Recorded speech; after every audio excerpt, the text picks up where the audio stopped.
Story about a robot rolling with a whole lot of bravery. Meets funny people in the cave. The doctor's got a wind to put the people into slavery. Everybody's stuck inside the cave. Can't escape the island. World's smallest violence. ETD, so much is happening today. Nobody is smiling. Things are getting violent. Run, grab a little gun, level up. Damn, it's fun. Fight a bag. I'm a fight a freaking bag. Bam, pow. Then brag. I just beat a freaking bag. Save the Amiga race. Shoot some jerks in the face. With curly grace by your side. All right, that's the only taste you get. I'm done. It's a thing like an angel in the blue. I never felt this time distorting high before. Until the day that I met you.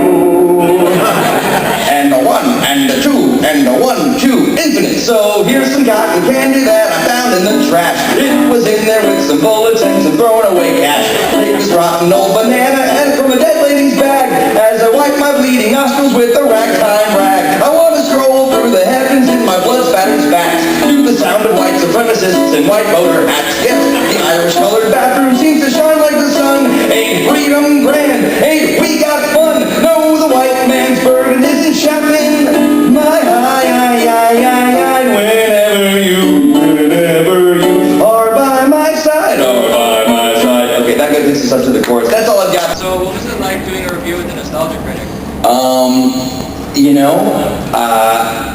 Once it was over, let me finish because it's going to sound, once it was over, I was completely overjoyed by the product and the response. I actually was really afraid though, because I'd never done, I don't think I'd ever done a thing where as like being me, Brentalfloss and or Brent Black, I was playing a non-Brentalfloss-like character for a whole 40-minute video. And like, I always liked doing the Zidler voice from Moulin Rouge. It was like an impression I did in high school, in like the drama club, you know, make jokes about musical films. And I enjoyed doing that, and so it was a perfect match. But I was like, this is gonna be the death of Brentalfloss. People that don't know who I am are gonna be like, what's this guy's deal? But I'm not doing video games with lyrics. People that know what I do are gonna be like, what's Brentalfloss doing? This is not what we subscribed for. And I was very nervous about it. I didn't tell Doug I was nervous about it because he's such hot shit. Like, you want to work with somebody like that, you know, like he's really big time. So, I mean, he's super nice. The shoot, in one semi-humorous anecdote, on the schedule that he printed out for everybody, it said, shooting at Brent's place, 9 to 11. And I was like, oh, sweet, 2 hours, easy. He meant it would begin between 9 and 11, and we shot for 11 hours. So like, I had to put together my Ghost and Goblin with lyrics the next day.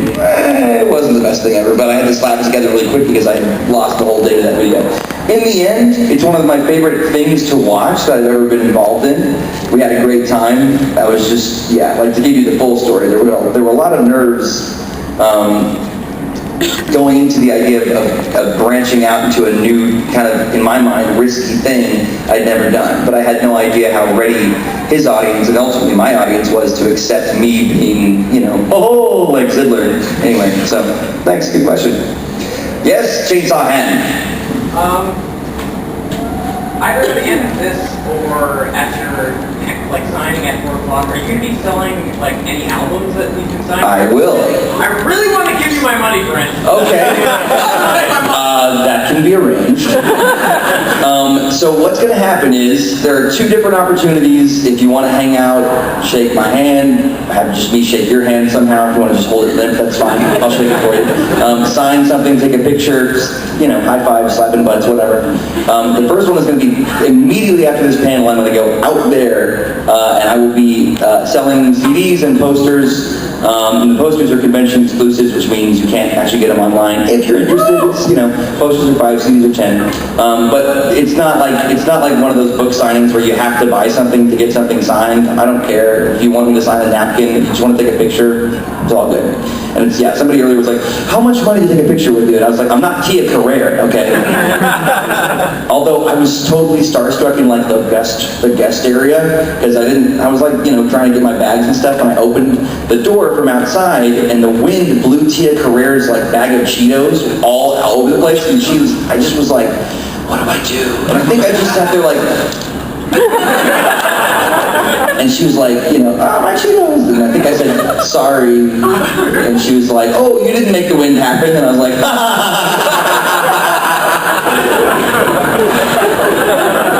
I blew it, guys. Yeah, I guess I am absorbing that. Yeah, exactly. Either that or sorry. Becoming 4 people that all say sorry. That's a Canadian thing, right? Anyway, was I answering your question? Yeah, right. Okay. Yeah, cool. You in the hat. I drew you a Mega Man. Do you want it? Yes. I have a question for you. What if I had said no? Then I would have kept it for myself. Oh, hey, thanks, man. Check that out. That's really cool. And now it's mine. Thanks, dude. What is this drawn with? Like colored pencil or? Blue pencil. Sweet. Thanks, man. Wowza. That is impressive, dude. Keep at it. I wish I could draw like that. Questions? You start in the back. So I remember like 3-4 years ago, before you were really, really big, I was walking through a convention in Seattle. I just heard this one dude just walking by, just kind of casually singing the Mega Man 2 with lyrics, and I just thought, that's funny. That's what I noticed. Now it's just like, you know, the guys are about to BGL, like he plays his music and he's just hearing your lyrics. You got people going to distant worlds and hearing your lyrics during the best songs, but they only hear Carmen. Like, how does that feel now? Just like knowing that like this is a thing that people just they have these lyrics in their head. I'd like to tell you that every single time it makes me ecstatic and it makes my day, but the truth is I'm totally spoiled on it. I'm totally desensitized to it. Honestly, that's not true. At conventions, I'm desensitized to it.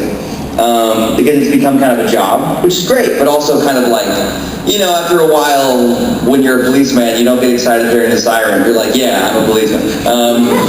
But every now and then, when it's out of context, and I got, you know, I'm not, as you guys all know, I'm not famous the way that Brad Pitt can't go anywhere without being recognized. I'm famous like every now and then, maybe once every couple of months, somebody would be like, are you Brentalfloss? It's always on public transportation, so I can't go anywhere. It's always that person that's like got on with you at the end of the line, and you're both going to the other end of the line.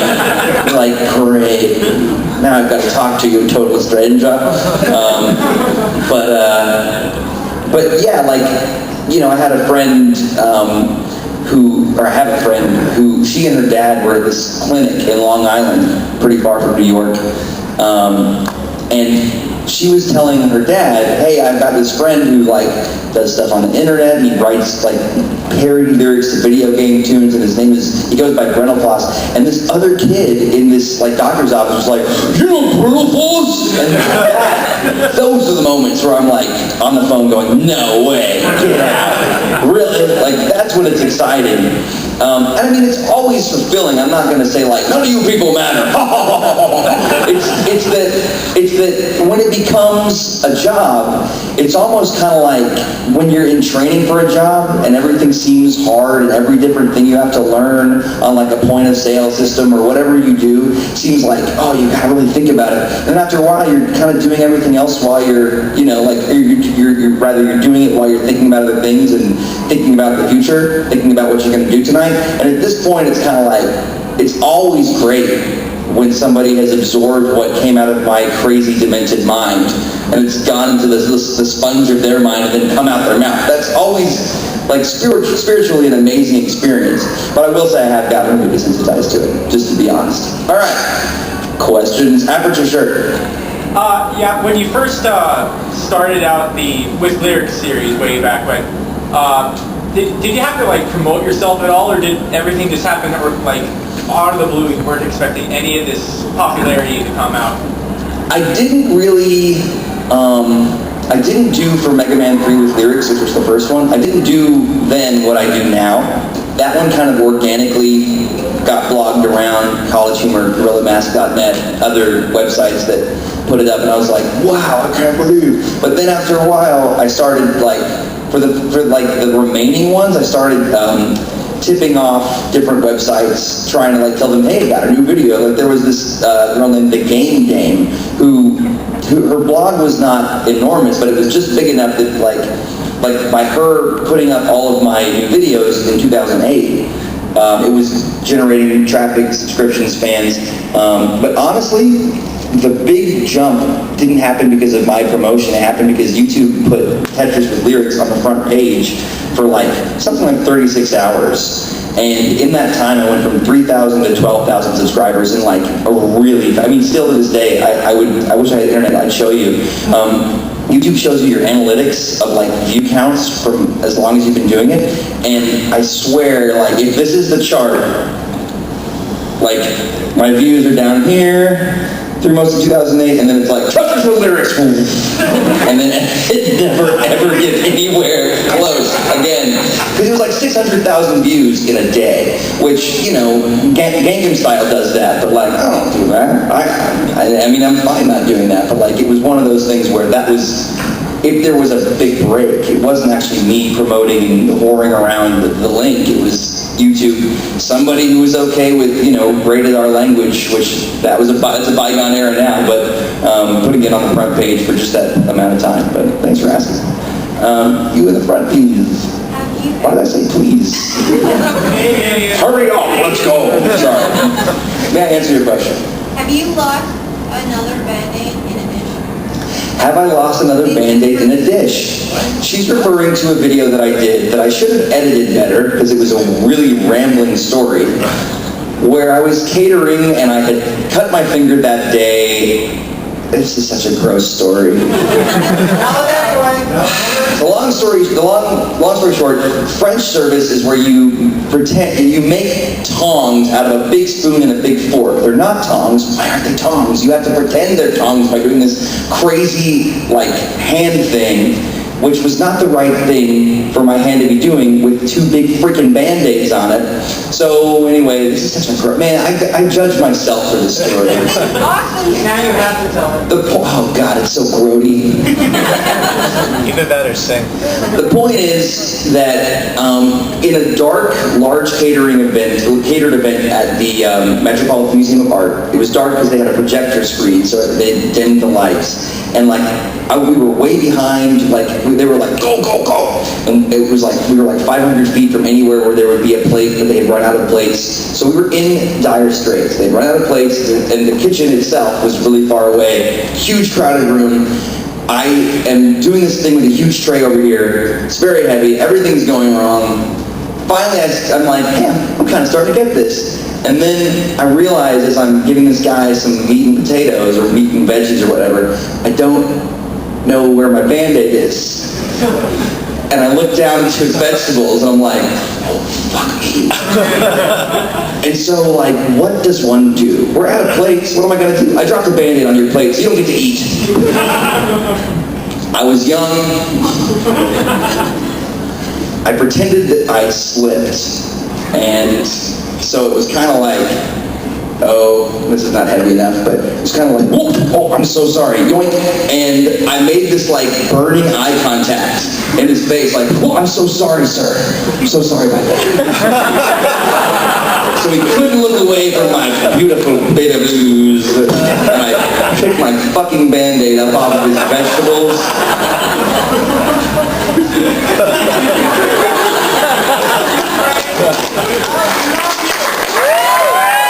It's embarrassing.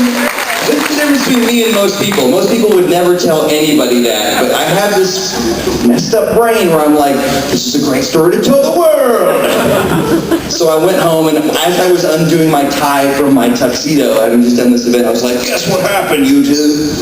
Anyway, but I pretended that it was like possibly not a true story or possibly a secondhand story just so I wouldn't get fired. But no, it's true. And I mean, you know, I don't think he caught any diseases or anything. Like, you know, my hands weren't gross, but it's still one of those things where if somebody did that to me, man, screw that guy. So I feel bad about it, but as far as I know, he's still alive. Anyway, have I lost one since? No, I actually haven't done a catering event since 2011. So thank you all for making it a career, not just a side job for me. Brentalfloss, that is. Appreciate that. Career, I hate that word. It sounds like next year I'll get promoted to head Brentalfloss. But you know, like it's a living, we'll say. Anyway, thanks for the question.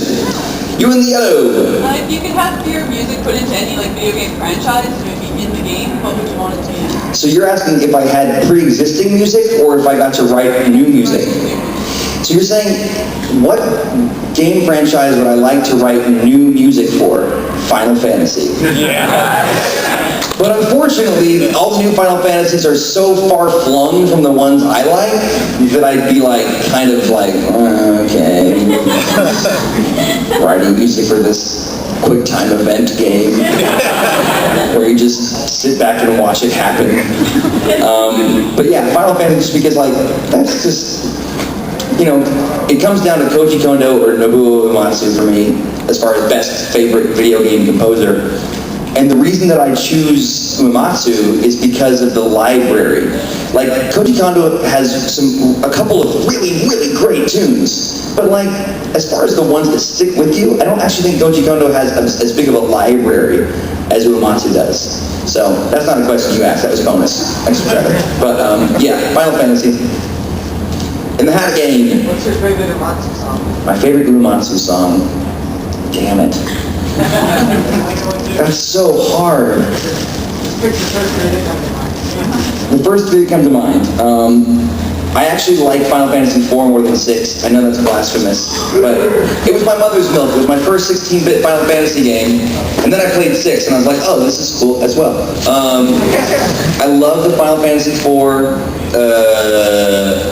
what's it called? The Battle of the Four Fiends.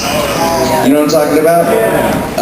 I've been wanting to do some lyrics to that, but Yadain, I think is how you say his name, already did some really great lyrics, like bum bum bum bum bum bum bum bum bum bum bum. It's so good. Mixed meter, if you haven't heard it, Battle of the Four Fiends, it's so great. And he does like, even though it's in Japanese, he like characterizes all 4 of them, and they're like bickering between each other. So I can't really, anyway, tangent. There's that one. There's, well, you know, the town theme from Final Fantasy III, and by that I mean Japanese Famicom 3, is great. I want to do something with that. Probably sung by a girl, like Refia. And then, gosh, I guess beyond that, you know, what is it? Troya? Teroia. There you go. Teroia in Final Fantasy IV, where all the beautiful women are just like, why are we standing around all day? You know what I'm talking about? If you haven't played it, they're like, we just stand in a V shape all day. This is where all the women are. No men. Nobody knows why. But it's a great tune. There's a piano version of it. It's really great. But, you know, that's like picking the favorite 3 of my 20 children. So, I mean, anyway. Hit me, Star Trek guy. Yeah, have you ever had any official voice training, or did you just practice a lot? Official voice training. My official voice training consists of 3 years of boys choir, 2 years of musical theater summer camp, and just doing theater growing up. But so I guess the answer is kind of like no, but a little bit yes. Most of it was just when I had a car before I moved to New York City, singing in the car and trying to mimic different voices that I liked. A little bit of it is like, I was really, when I started learning how to sing with vibrato and stuff, I was listening to a lot of Hedwig and the Angry Inch. So I still have a little bit of that John Cameron Mitchell vibrato, especially on the vowel O. It was like lots of different, like I also, you know, when my voice changed, I started singing like old Elvis stuff, specifically from his Christmas album. His version of Winter Wonderland is kick-ass, by the way. But yeah, so there's some of that in there, but I don't really have any official, not like I went to school for voice. It's just, you know, lots of practice, if you want to call it that. Practice. Hit me, Blue Hat. Which one of your favorite songs did you have the most fun making? Which one of my songs did I have the most fun making? Mega Man 3 Extended remix lyrics. That was really fun because I was extremely hyper but also underslept. I kid you not, I was doing a Goldman Sachs temp job. I did a lot of like odd jobs back in the day, catering, temping, and I was babysitting a hallway of CEOs that were having investor conferences. One of them was Bobby Kotick, who is the Activision Blizzard guy. Not kidding, he peed all over the seat of the one bathroom, and I had to clean it up. I cleaned the man's piss. Not a nice guy. Or at least not considerate. I guess that's how you get to the top, is by pissing on everybody. But I actually heard him all day talking about how, like, he was saying, like, the next Call of Duty was going to be kind of lame, but the one after that was going to be great. And, like, I didn't know enough about, like, the modern gaming landscape. I wasn't into gaming news at that time, because I was so retro, that I didn't put together that I was hearing stuff that I could have, if I had known, I would have, like, just hopped on Kotaku and said, screw the non-disclosure agreement, I have a scoop that this guy knows the next Call of Duty is crap, and he's still going to, like, promote it like it's not. Anyway, in between the babysitting, I had to sit in the hall with a walkie-talkie. And I had to get up at like 5 in the morning, and I was just sitting there with my notepad and lots of coffee, and it just kind of like, the extended lyrics just kind of rolled out, and it was so great, because those are some of like the most fun internal rhymes of the With Lyrics series. Second place would have to be the BioShock song, the original BioShock song, because like, I beat it and I was like enthralled with how good the game was, and I just sat down like, maybe I should write a song about this. And there it was. It was like I barfed a baby out somehow. I don't know what happened, but there it was, and it was like not fully formed, but I only made 3 or 4 changes to it before it actually went to release. So I mean, it was fun because it kind of just really was a very smooth, regular kind of evacuation of that song. Hit me. If you could spend a day with a video game character, who would you spend it with? If I could spend the day with a video game character, who would it be? Did somebody whisper the answer to me like this is a game show? The answer is Toadbird.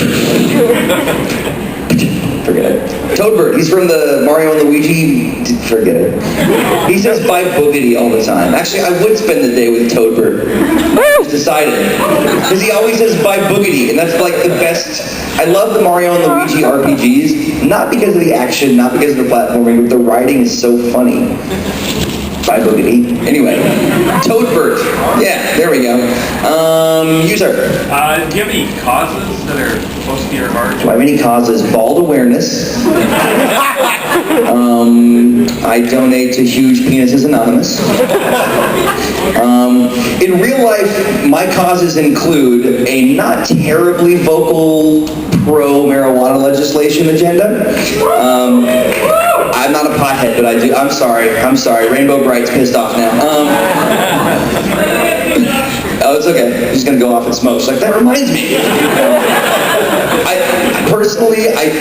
I'm not like to smoke every morning, smoke every night. I just think it's kind of dumb that people treat weed like it's this bad, evil thing when other things are legal that are like more harmful. Anyway. To justify it, we're Canadian. I never want to leave.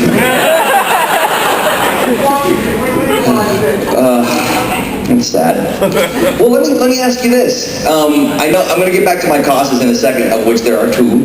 The other is gay marriage. Anyway, because the reasons for not wanting gay people to get married are all irrational and dumb. The end. Say what? Agreed. Thank you. Thank you for your specific approval, sir. I have to admit that Truth About Toad is my favorite song. Truth About Toad. You know, that one, in a tangent, Truth About Toad actually kind of gnaws at me that I did that one. Because in my mind, I was like, if I do a song that seems like it's playing on gay stereotypes, but then throws in the idea that, like, you're born that way and that it's totally cool, it'll all come out in the wash. But I look back on it and go, like, I have friends that would be really offended by the first 2/3 of this song and never get to the part where I snuck in my actual agenda. That's why on the CD I actually make a joke about how Toad broke up with me on my birthday, and now I have like an axe to grind with him, just to kind of make it like, I'm not gay, but I identify with people that are different, and I feel like, you know, people that are different should get to do stuff that they like. Okay, that was very profound, Brent. Well done. Well, I was talking about, crap. So when people, so in America, there's still this total, like, if somebody's like, man, I'm telling you what, boy, that weed just, first thing's weed, next thing's cocaine. It's a gateway drug. It just fries your brain, makes you stupid. You better be like me, clean living. And so, like, people in America, if somebody's driving a bus and saying that, you just go, yeah, no, you're right, man. You're right. Because if I say you're not, then it's going to be an argument, and I might go to jail. But here, when somebody's like a vocal opponent, how does that go? Very well.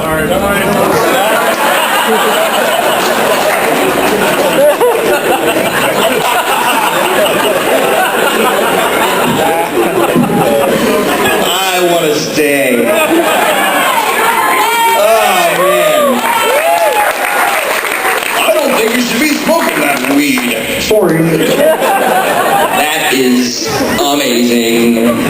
All right, I think I've answered that one pretty well. With the horns and the white cotton sleeves. Get me. Yeah. This reminded me, your embarrassing story of the Band-Aid reminded me of another one that I saw here, and I wanted to know, how long after the pepper spray incident, Did what happen? did somebody explain that you should have used milk instead of water? Like, how long after that? I actually found that out in real life later that night. And I don't know if you remember the female voice in the video, Andrea, my best friend Matt's wife. She's also my best friend, basically. Jackson's mother, by the way, if we know Jackson, my nephew, from my videos. She knew, but the thing is, they were paying me what at the time was good money, like $45 in college dollars. Yeah. It's a lot at the time. But yeah, they knew, but they also knew that if they just cleared it up like that, then, there wouldn't be much of a... Matt's whole agenda was to make a video that would be either blackmail or just something that everybody could watch and laugh at later. But I took it from him and converted it to, like H.264, and it was like, joke's on you! I'm going to show this to all my fans and then they can make fun of me. Anyway, good question. You, sir. Two questions. One, do you ever want to participate in one of those anniversary movies from Transmission also? And I don't know what that is, so absolutely. And second question. second question, you ever get booger episodes? Yeah, booger question! Where don't I get boogers, my good man? Where don't I get them? You know what? I don't know if you guys saw me post this on Facebook, but I recently found out from crack.com about this great Japanese phrase that literally translates to eye boogers laughing at nose boogers, which is like the pot calling the kettle black, but it's so much better because it's like, hey, you're a nose booger, and it's like, you're still a booger, okay? Don't be an asshole, eye booger. Anyway, so, yeah, boogers. Plaid green hat. Have you ever come up with something with lyrics that you decided to scrap later on? Yes. Yes, absolutely. Which one? Why? Let's see if I can find any, usually because they're just not good. With lyrics idea, I'm gonna search that. Okay, here's one, Street Fighter 2 Ken's theme with lyrics. Now, I might do this one day, but right now it's just not working because it's like trying to be about the whole game, but also trying to be about Ken, and I feel like Ken, in my mind, is like the consummate American douche. Long blonde hair in the 80s, like when the game came out, I guess 90s, but still, you know what I'm saying? Like that kind of guy, California. Let's see. Let me see if I can give you... Okay, I'm gonna try to sync this up. Good seeing you guys. Enjoy whatever you're off to. Nichelle Nichols. Can we open these? It would be so cool to just freak Nichelle Nichols out and be like, we're in here. Oh, she's a 3. Never mind. That would be awesome, though. All right. So, say again? The AMVs are next door. Oh. What's that? Anime music videos. Okay, I was thinking like American Music Video Awards or whatever, and I was like, no, they're not, crazy lady. Gotcha. Okay, so this is a, as of yet, deleted Ken's theme kind of nugget. Here we go. Ass is what I'm gonna kick, 'cause I throw a Hadouken and then I show you get my fist a rebuke, and until you start puking, go. I hate him buy some stupid hat. I hate E Honda 'cause he's fat. I wish the blogger would take those old shorts into the laundromat.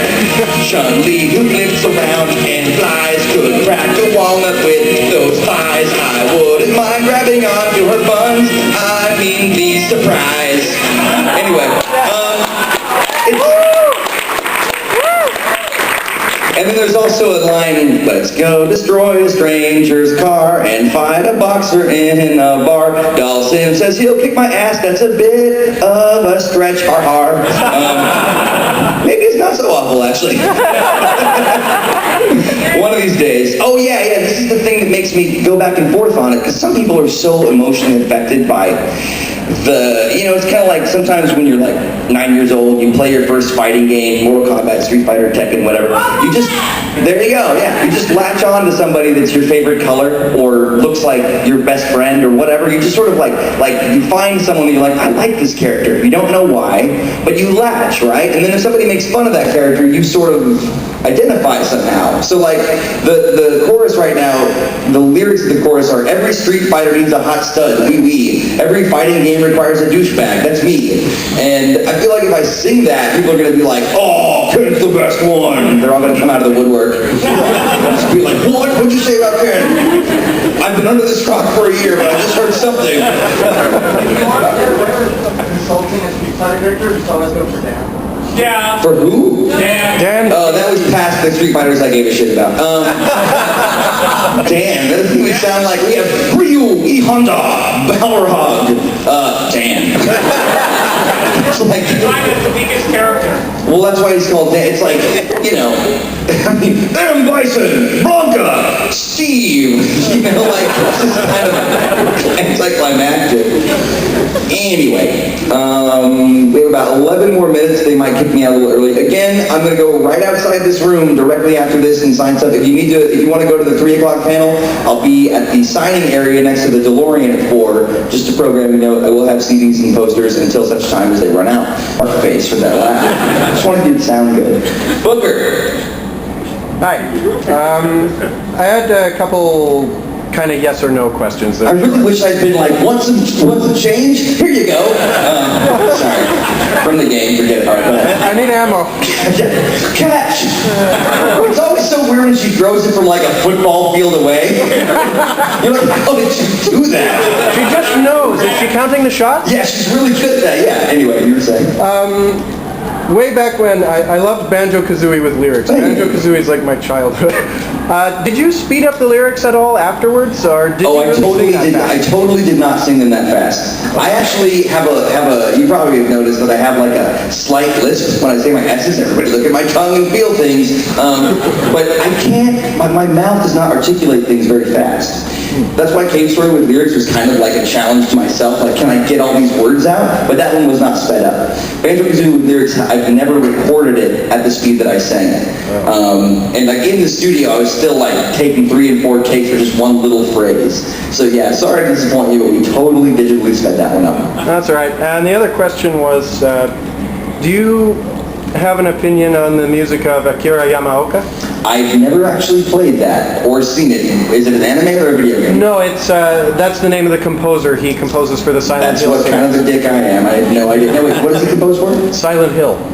You know, I've never played the Silent Hill games. I would assume they would have no music. But They have really good soundtrack. I mean, here, catch! No, you'll need this if you're going to play. Oh yeah, the hand cannon was my favorite, personally. It's a gentleman's weapon for a man who ain't a gentleman. Although I'll tell you, I got it from GameStop. I know, but it's like across the street from my apartment. And it was like pre-order, so I could get it the very night it came out.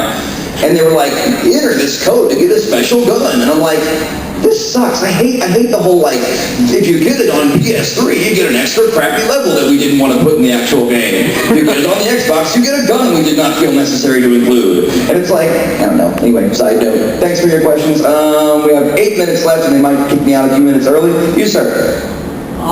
Brent, I first saw your first appearance on Nostalgia Critic's Moulin Rouge review. How did Doug pick you up and decide, I gotta get him for that review? Well, Doug basically called me and said, hey, do you want to do a review together? He's like one of the few people who are legit internet celebrities that like know about me and are kind. He's sort of like a fan the way that I'm like a huge fan of Red Letter Media, you know, it's like we're all kind of in this college of people that make videos, but that doesn't mean we're all like enormous fans of each other. But you know, like Doug actually, just according to him, was a fan of mine. He was like, let's do something. And I was like, you're enormous on the internet. Absolutely. Just tell me what it is, sir. Yes, sir.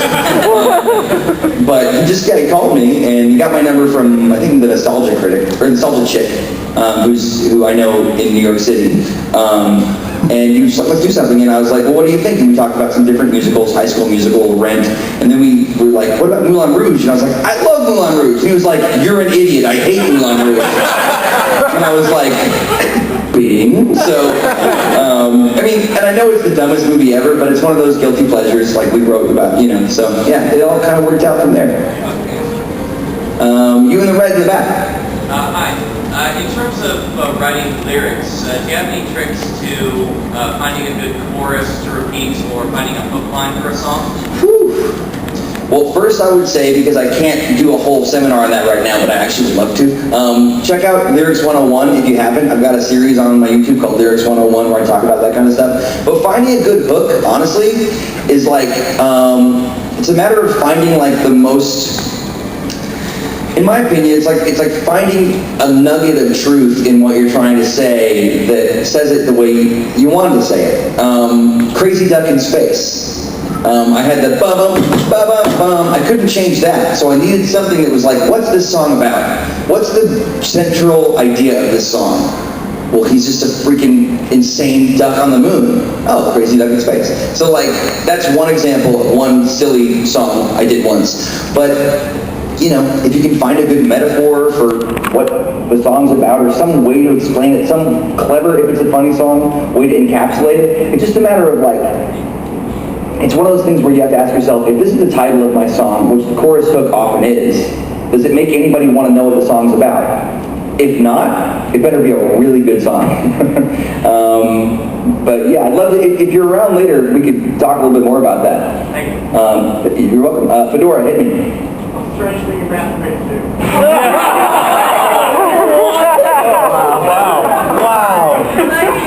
I have like a really open policy, like I'll talk about anything, but this is like making me really...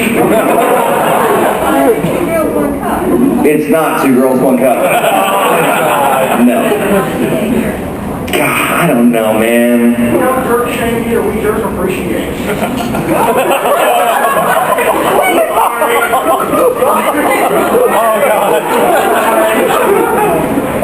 If dear like the month, go on. What has happened? You know what? I'll answer your question. This might be a little bit tame, but I think it's gonna do. Upstairs neighbors doing it.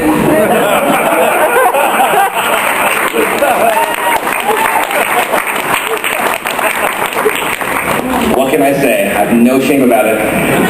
It was free, it required no bandwidth, and I was like, well, I need to sleep. If you can't beat them, join them.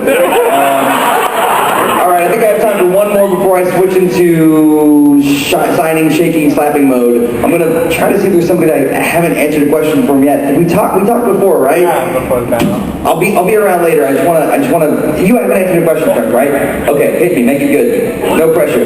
Hurry up. Let's go.